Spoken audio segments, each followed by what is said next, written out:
নবীজি বলেছেন, আলী তুমি নজরের পরে আরেকবার নজর দিও না, কারণ প্রথম নজরটা তোমার, দ্বিতীয় নজরটা শয়তানের। তোমাকে কোথা থেকে কোথায় নিয়ে যাবে তুমি জানো না।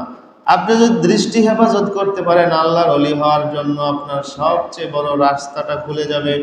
আল্লাহর নূর, মারেফাত, পরিচয় এবং আল্লাহর সাথে ভালোবাসা, গভীর প্রেম এবং যেই সম্পর্ক সবচেয়ে পবিত্র এবং দামি মহব্বত, এই মহব্বত, ভালোবাসা এবং আল্লাহর বান্দা হওয়ার জন্য এই যে রাস্তা, এটা কশ্চিন কালো খুলবে না যতক্ষণ চোখ হেফাজত করা না যাবে।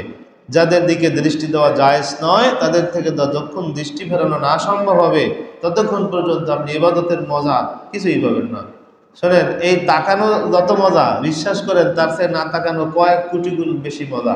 কিন্তু সেই পর্যন্ত আপনাকে যাইতে কয়েকটা ধাপে উত্তীর্ণ হইতে হবে, কয়েক ধাপে পরীক্ষা দিয়া পাস করতে হবে। তারপরে আপনি বুঝবেন যে এটা না তাকানোরও মজা বেশি। এটা শুধু মুখের কথা না, এটা তো প্র্যাকটিক্যাল করার বিষয়। একজনের শুনছে বিমান চালাইয়া বাংলাদেশ থেকে 18 ঘন্টায় আমেরিকায় যাওয়া যায়, শুনলো আর চালাইয়া যাওয়া তো এক না। এটা প্র্যাকটিক্যাল শেখার বিষয় আছে। পাইলট হতে হলে তাকে প্র্যাকটিক্যাল শিখতে হবে। তো তাই আল্লাহর বান্দা হতে হলে প্র্যাকটিক্যাল শিখতে হবে, শরীয়তের উপরে আমল করতে হবে।